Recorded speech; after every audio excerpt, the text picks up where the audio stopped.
students, this is Hital Bhandari from HR Institute of Studies. Today we are going to start with statistics of Standard 12 chapter 1, index number.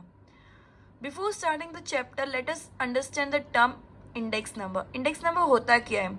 जो भी value अपन calculate, जो भी कोई भी item की कोई value calculate कर रहे हैं, वो वैल्यू के अंदर 2 साल मतलब लास्ट ईयर या कोई भी पर्टिकुलर बेस ईयर के साथ कंपेयर कर रहे कि ये टाइम इतना था अब इतना हो गया, तो उसमें जो भी चेंजेस आए वो चेंजेस का परसेंटेज चेंज कैलकुलेट करना, उसको बोलते हैं इंडेक्स नंबर. इंडेक्स नंबर मतलब क्या होता है? 2 पीरियड के बीच में कंपैरिजन कर रहे हैं एंड 2 पीरियड के बीच में जो भी कंपैरिजन करने से रेशियो आया, वो रेशियो का परसेंटेज वैल्यू निकालना, उसको बोलते हैं इंडेक्स नंबर. 2 पीरियड के बीच में कंपैरिजन कैसे करेंगे? तो इंडेक्स नंबर 2 टाइप के होते हैं. एक होता है method of absolute major and दूसरा होता है मेथड ऑफ रिलेटिव मेजर. तो मेथड ऑफ एब्सोल्यूट मेजर मतलब क्या होता है कि समझो 2015 एंड 2016 2 पीरियड्स हैं, उन दोनों के बीच में कंपैरिजन हो रहा है, तो डायरेक्टली माइनस कर दो कि 2016 में वीट पर केजी ₹30 है एंड 2015 में वीट पर केजी ₹24 था. तो इसका कंपैरिजन करेंगे तो डिफरेंस जो आया था, जो वैल्यू के अंदर डिफरेंस आता है, वो होता है index number according to the method of the absolute measure. ठीक है, वो होता है change in the value. Change in the value कैसे निकला? 30 - 24 = 6 आ गया change in the value. But ये मेजर ऑफ रिलेटिव मेजर कैसे निकालता है? 30 मतलब current year upon base year. Current year मतलब आज का साल 2016 है, तो 30 अपॉन 24 मतलब जो बेस ईयर जिसके साथ कंपेयर कर रहे हैं, करंट ईयर को पिछले जो भी साल के साथ कंपेयर कर रहे हैं वो साल को बोलते हैं बेस ईयर. तो बेस ईयर नीचे लिखेंगे, करंट ईयर ऊपर लिखेंगे एंड उन दोनों का रेशियो ढूंढते हैं, उसको बोलते हैं मेथड ऑफ रिलेटिव मेजर से इंडेक्स नंबर ढूंढना. अब ये इंडेक्स नंबर को परसेंटेज वैल्यू में कैसे करेंगे? तो उसको इंटू 100 कर देंगे तो उसका परसेंटेज वैल्यू मिल जाएगा. उसको इंटू 100 कर देंगे तो उसको परसेंटेज वैल्यू मिल जाएगा. अब मेथड ऑफ एब्सोल्यूट मेजर अपन ज्यादा नहीं यूज करते बिकॉज वो अप्रोप्रिएट नहीं होता. और method of relative major appropriate होता है, इसके लिए उसको यूज करते हैं इंडेक्स नंबर फाइंड आउट करने में. Okay, now excuse me, the average of each index number is general index number. Her index number का एवरेज निकालना, मतलब बहुत सारे इंडेक्स नंबर है, समझो 10 साल के इंडेक्स नंबर है, तो 10 साल का पूरा एवरेज निकालना, मतलब पूरा index number divide by 10 into 100 = general index number. मतलब 10 साल का इंडेक्स नंबर का सिग्मा करने का मतलब एडिशन करने का, समेशन करने का, उसका अपॉन जितने ईयर्स का है, जितना टर्म का तुमने लिया है, डिवाइड बाय उतने टर्म करने का इंटू 100. तो ये आ गया index number, general index number. Clear है इतना? Now, let us revise. First, we understood what do you mean by index number. Then we understood the 2 methods of index number, which is appropriate and which is not appropriate. Then how to calculate the index number according to relative measure. Then the average of index number is general index number. Okay. Now, statistics of index number. Free from unit as it is relative measure. Index number के अंदर अपन ratio ढूंढते हैं तो उसमें कोई भी unit नहीं होता है. यूनिट इंडेक्स नंबर में नहीं लगता है. तो index number free from unit है बिकॉज वो रिलेटिव मेजर है, वो रेशियो में ढूंढा जाता है. क्लियर है? Index number is a comparative measure. Comparative measure मतलब क्या? इंडेक्स नंबर 2 चीज़ों को 2 साल के डेटा को कंपेयर करने के लिए यूज होता है, इसके लिए उसको बोलते हैं comparative measure. Relative measure showing percentage change. Index number के अंदर जो भी चेंज इन वैल्यू होता है वो परसेंटेज टर्म के अंदर अपन चेंज दिखाते हैं उसके अंदर, तो इंडेक्स नंबर शो करता है परसेंटेज चेंज. ठीक है, इंडेक्स नंबर रिलेटिव मेजर है जो परसेंटेज चेंज के अंदर वैल्यू दिखाता है, मतलब परसेंटेज में चेंजेस दिखाता है.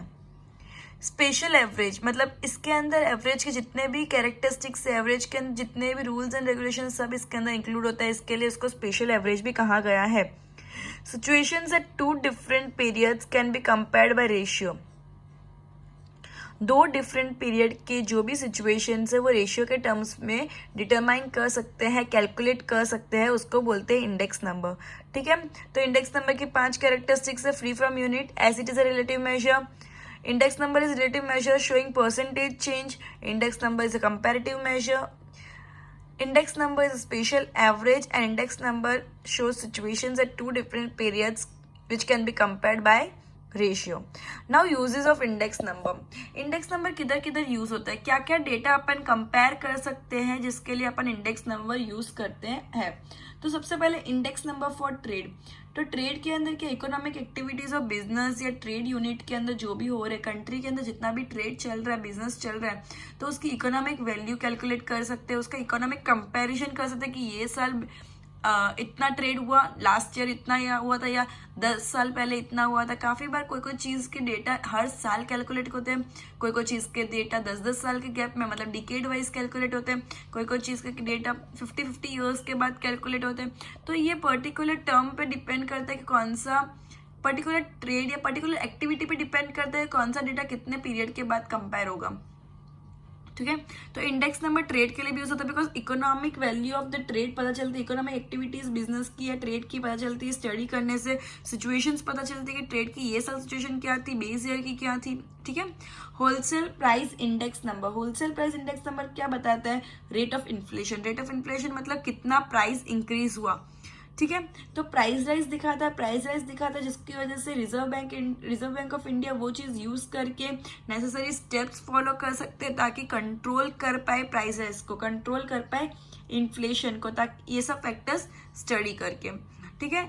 तो होलसेल प्राइस इंडेक्स नंबर मतलब index number, price index number में जो भी चेंजेस है, इन्फ्लेशन कितना है, रेट ऑफ इन्फ्लेशन जो भी है उसको पता करेंगे, एंड उसके बेसिस पे रिजर्व बैंक कंट्रोल मेजर्स डाल सकती है ताकि वो इन्फ्लेशन को कंट्रोल करे. ठीक है. Now index number of cost of living index number. Cost of living क्या इंक्लूड करते हैं, कॉस्ट ऑफ लिविंग मतलब इंसान की रेगुलर एक्टिविटीज में अलग अलग सेक्शंस, अब ना सब सेक्शंस के खर्चे एक टाइप के नहीं होते. किसी के लिए लग्जरी कोई चीज़ होती है तो उसके लिए नेसेसिटी भी हो सकती है, किसी के लिए कोई नेसेसरी चीज़ है लग्जरी भी हो सकती है. ठीक है. जैसे अगर एकदम पुअर क्लास सोसाइटी है तो उनके लिए एक फ़ैन होना भी बहुत बड़ी बात है, तो उनके लिए फ़ैन होना, बाइक होना लग्जरीज है. मिडिल क्लास के लिए बाइक होना लग्जरी नहीं है, नेसेसिटी है, लेकिन कार होना लग्जरी है. एंड अपर मिडिल क्लास या हायर क्लास के लिए कार होना नेसेसिटी है. तो एक ही चीज़ अलग अलग सेक्शन में डिफरेंट कैटेगरीज में डिवाइड हो जाती है, किसी के लिए नेसेसिटी है तो किसी के लिए लग्जरीज है. तो cost of living her class का डिटरमाइन करना अलग अलग रहता है. अब cost of living purchasing power of money बताते हैं कि कितना सोसाइटी कितना पैसा किस चीज़ पे खर्च सकता है, स्टैंडर्ड ऑफ लिविंग कैसा है, एम्प्लॉयज़ के सैलरीज कैसी है, डियरनेस अलावेंस कैसा दे सकते हैं, बोनस, रियल वेज, ये सब कैलकुलेट करने के लिए, कंपेयर करने के लिए government cost of living index number use करते हैं. Now index number of human development. Human development, standard of living, human resource, life expectancy. मतलब क्या होता है कि एक इंसान एवरेज कितना साल जीता है. ठीक है. ये साल कितनी डेथ हुई, लास्ट ईयर कितनी डेथ हुई थी, या 10 साल में कितनी डेथ रेट इंक्रीज हुआ है. तो ये सब क्या होता है ह्यूमन डेवलपमेंट में इंक्रीज होता है, क्योंकि लाइफ एक्सपेक्टेंसी होता है कि लाइफ कितनी है average. Level of education, female education ज़्यादा है, मेल एजुकेशन ज़्यादा है, एजुकेशन रेशियो कितना है, ये सब कैलकुलेट कर सकते हैं एंड स्टडी कर सकते हैं most importantly. And information about human resource development. Human resource development HD, human resource development HRD के बारे में अपन को क्लियरली इंफॉर्मेशन दे सकता है कितना ह्यूमन रिसोर्स डेवलप हो रहा है इतने पीरियड के अंदर या लास्ट ईयर ये साल के अंदर कंपेयर करें तो. ठीक है. अब index number of national income. Index number of national income 5 year के प्लान्स गवर्नमेंट को टारगेट करने में हेल्प कर सकते हैं. गवर्नमेंट 5-5 साल के टारगेट प्लान्स बनाते हैं कि नेक्स्ट 5 साल में इतना GDP होगा या इतना नेशनल इनकम होगा, तो क्या हो सकता है. ठीक है. तो 5-5 साल के प्लान किस चीज़ पे बनाते हैं, नेशनल इनकम के बेस पे बनाते हैं कि नेशनल इनकम ये साल की कितनी है, तो उसके बेस पे गवर्नमेंट प्लान्स बना सकते हैं कि ये प्रोजेक्ट में हाथ में ले सकता हूँ, इतनी नेशनल इनकम है.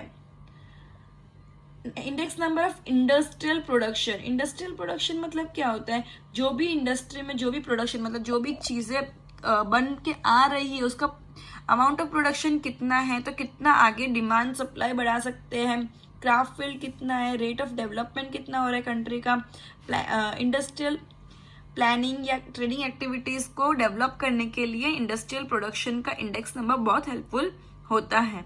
एग्रीकल्चर प्रोडक्शन, जैसे कि पता है कि इंडिया, मेनली इंडिया का मैक्सिमम, बोल सकते हैं कि मैक्सिमम लोग जिस एक्टिविटी में इंडल्ज है वो एग्रीकल्चर एक्टिविटी है। तो एग्रीकल्चर प्रोडक्शन मतलब खाली साग सब्जी वो सब नहीं होते। Agriculture products include everything like crops and many more thing like cotton etcetera. So agriculture production, upon agriculture production कितना हो रहा है, कितना प्राइसेस हो रहा है, कितना गवर्नमेंट उसके अंदर पॉलिसीज बना रही है, बिकॉज एग्रीकल्चर एक्टिविटीज़ में गवर्नमेंट पॉलिसीज बहुत हेल्पफुल होती है, कितना गवर्नमेंट उसके अंदर ग्रांट्स दे रहा है, तो ये सब चीज़ें कैलकुलेट होती है। Index number of agriculture production. Index number of import export, ये साल कितना इम्पोर्ट एक्सपोर्ट हुआ, लास्ट ईयर कितना इम्पोर्ट एक्सपोर्ट हुआ था, तो ये सब index number of import export ये सब इंक्लूड करता है।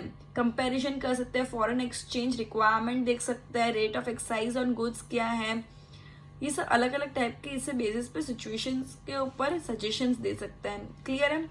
Index number for import export हो गया। Now index number for employment. Employment मतलब कितने लोगों को जॉब ये साल लगी, कितने लोग लास्ट ईयर से ये साल अनएम्प्लॉयड हुए, कितने एक्स्ट्रा एम्प्लॉयड हुए, कौन से एरिया में एम्प्लॉयमेंट ज़्यादा है, किधर लोग मशीन से ज़्यादा ह्यूमन डेवलपमेंट हो रहा है, किधर एम्प्लॉयमेंट की लैक है, कौन से गवर्नमेंट प्लान्स बना रहे अनएम्प्लॉयमेंट की प्रॉब्लम फेस करने के लिए, फैसिलिटेट करने के लिए, रिसोर्स प्लानिंग करने के लिए। तो ये सब होता है इंडेक्स नंबर फॉर एम्प्लॉयमेंट, जो लास्ट ईयर ये साल के अंदर डेटा चेंज कर सकते हैं ताकि अपन ज़्यादा से ज़्यादा स्टडी करके उस चीज़ को इम्प्रूव कर सकें।